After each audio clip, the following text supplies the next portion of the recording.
എല്ലാവർക്കും എൻ്റെ പുതിയൊരു വീട്ടിലേക്ക് സ്വാഗതം. അപ്പോൾ നമ്മളെല്ലാവരും യാത്രകളൊക്കെ പോകാറുണ്ട്. നമ്മൾ ഈ യാത്രകളൊക്കെ മുമ്പ് ഇഷ്ടം പോലെ ഫോട്ടോസും എടുക്കാറുണ്ട്. അപ്പോൾ നമ്മളിന്ന് നോക്കാൻ പോകുന്നത് ആ ഫോട്ടോസൊക്കെ എങ്ങനെ അടിപൊളിയാക്കാമെന്നാണ്. അപ്പോൾ നമ്മൾ ലൈറ്റ്റൂമാണ് ഉപയോഗിക്കുന്നത് ഈ ഫോട്ടോ എഡിറ്റ് ചെയ്യാൻ വേണ്ടി. അപ്പോൾ അതിൻ്റെ ലിങ്ക് വേണമെങ്കിൽ ഞാൻ ഡിസ്ക്രിപ്ഷൻ ബോക്സിൽ കൊടുക്കാം, നിങ്ങൾക്ക് അവിടെ പോയി ഡൗൺലോഡ് ചെയ്യുന്നതാണ്.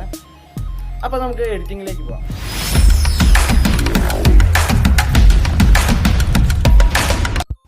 നമുക്കപ്പം എഡിറ്റിംഗ് തുടങ്ങാം. ആദ്യം നിങ്ങൾ ഒരു ഫോട്ടോ ലൈറ്റ്റൂമിലേക്ക് ഇമ്പോർട്ട് ചെയ്യുക. അത് കഴിഞ്ഞ് നമുക്ക് ബേസിക് ആയിട്ടുള്ള അഡ്ജസ്റ്റ്മെൻറ്റുകൾ ചെയ്യാം. അതിനുവേണ്ടി നമ്മൾ ആദ്യമേ ലൈറ്റ്സിലേക്ക് പോവുക. ലൈറ്റ്സിൻ്റെ അന്നുകൂടി ലൈറ്റ്സ് ഒരു പൊടിക്ക് പോട്ടെ എക്സ്പോഷർ. അത് കഴിഞ്ഞ് നമുക്ക് കോൺട്രാസ്റ്റ് ഏകദേശം ഒരു 56 വരെ കൂട്ടാം.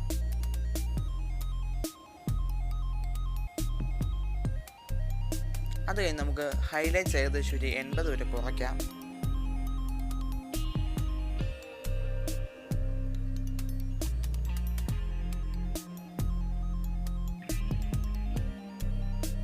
അത് കഴിഞ്ഞ് നമുക്ക് ഷാഡോസ് ഒരു പൊടിക്ക് കൂട്ടാം. ഏകദേശം 10 വരെ കൂട്ടിയിട്ടുണ്ട്.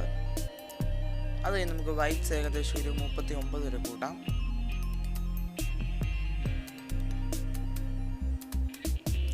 അത് കഴിഞ്ഞ് നമുക്ക് ബ്ലാക്ക്സ് ഒരു 23 വരെ കുറയ്ക്കാം.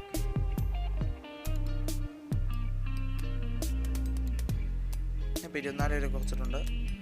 അത് കഴിഞ്ഞ് നമ്മൾ ചെയ്യാൻ പോകുന്നത് കെയർ ടൂളിലേക്കാണ് പോകുന്നത്. നമുക്ക് ചെറിയൊരു കെയർ സെറ്റ് ചെയ്യാം.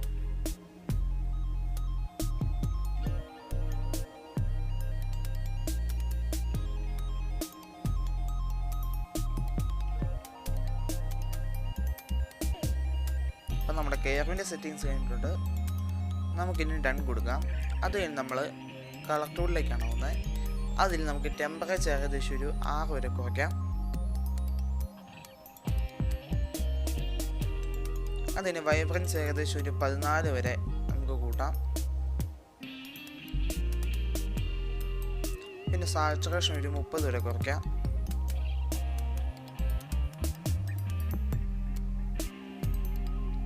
അത് കഴിഞ്ഞ് നമ്മൾ കളർ ഗ്രേഡിലേക്കാണ് പോകുന്നത്. അതിനുവേണ്ടി നമുക്ക് മിക്സ് ടൂളിലേക്ക് പോവാം. മിക്സ് ടൂളിൻ്റെ അകത്ത് ആദ്യം നമ്മൾ റെഡാണ് എടുക്കുന്നത്. റെഡിൻ്റെ അകത്ത് സാച്ചുറേഷൻ നമുക്കൊരു 20 വരെ കൂട്ടാം. ലൂമിനൻസ് ഏകദേശം ഒരു 10 വരെ കുറയ്ക്കാം. അത് കഴിഞ്ഞ് നമ്മൾ ഓറഞ്ചിലേക്കാണ് പോകുന്നത്. ഓറഞ്ചിനകത്തെ ഹ്യൂ നമുക്കൊരു 10 വരെ കുറയ്ക്കാം. സാച്ചുറേഷൻ ഏകദേശം ഒരു 20 വരെ കുറയ്ക്കാം. അത് ലൂമിനൻസ് ഏകദേശം ഒരു 36 വരെ കുറയ്ക്കാം.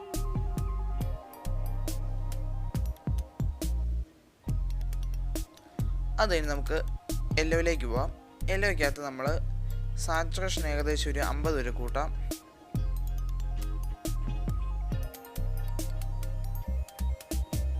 അത് കഴിഞ്ഞ് നമുക്ക് ഗ്രീനിലേക്ക് പോവാം. ഗ്രീനിൻ്റെ അകത്ത് നമുക്ക് സാച്ചുറേഷൻ ഒരു 28 വരെ കുറയ്ക്കാം. ലൂമൻസ് ഏകദേശം ഒരു 100 വരെ കൂട്ടാം. 100 എന്ന് വെച്ചാൽ ഏകദേശം ഫുൾ വരെ കൂട്ടാം. അത് കഴിഞ്ഞ് നമുക്ക് അക്വയിലേക്ക് പോവുക. അക്വൻ്റെ അകത്ത് ഹ്യൂ ഒരു 30 വരെ കുറയ്ക്കുക.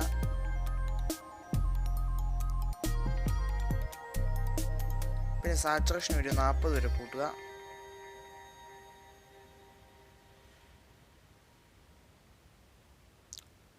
അത് കഴിഞ്ഞ് നമുക്ക് ബ്ലൂവിലേക്ക് പോവാം. ബ്ലൂ നമുക്ക് ഏകദേശം ഒരു പൊടിക്ക് കൂട്ടാം. ബ്ലൂവിൻ്റെ സാച്ചുറേഷൻ ലൂമിനൻസ് നമുക്കൊരു ഏകദേശം ഒരു 20 വരെ കൂട്ടാം. നമ്മുടെ കളർ ഗ്രേഡിങ് കണ്ടിട്ടുണ്ട്. നമുക്ക് ഡൺ കൊടുക്കാം. അത് നമ്മൾ എഫക്ട്സിലേക്കാണ് പോകുന്നത്. എഫക്ട്സ് എടുക്കുക. എഫക്ട്സ് എടുത്ത ശേഷം നമുക്ക് ക്ലാരിറ്റി ഒരു പൊടിക്ക് കൂട്ടാം. ഞാൻ ഇപ്പോൾ ഏകദേശം ഒരു 30 വരെ ക്ലാരിറ്റി കൂട്ടിയിട്ടുണ്ട്. ഡീഹേഴ്സ് ഒരു പൊടിക്ക് കൂട്ടുക.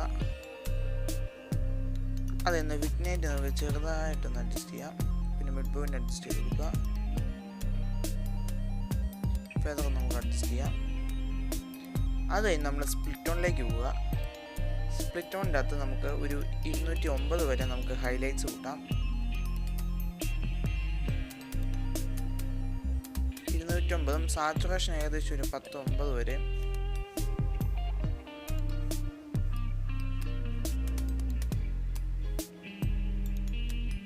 അത് നമുക്ക് ഡൺ കൊടുക്കാം. അത് കഴിഞ്ഞ് നമ്മൾ ഡീറ്റെയിൽസിലേക്കാണ് പോകുന്നത്. ഡീറ്റെയിൽസ് നമുക്ക് നോയ്സ് സൊല്യൂഷൻ ഒരു പൊടിക്ക് കൂട്ടാം. അതിൻ്റെ കളർ നോയ്സ് സൊല്യൂഷൻ ഒരു പൊടിക്ക് കൂട്ടാം. അതിന് നമുക്ക് ഒന്നുകൂടെ ലൈറ്റ്സിലേക്ക് പോവാം. ഒരു പൊടിക്കൂടെ എക്സ്പോഷർ കൂട്ടാം. അപ്പം നമ്മുടെ എഡിറ്റിംഗ് കണ്ടിട്ടുണ്ട്. നമുക്കിനി ബിഫോർ ആഫ്റ്റർ ഒന്ന് കണ്ടു നോക്കാം.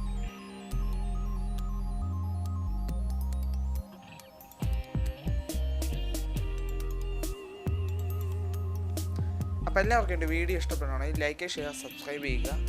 അപ്പം നമുക്ക് പുതിയൊരു വീഡിയോ ആയിട്ട് പിന്നെ കാണാം.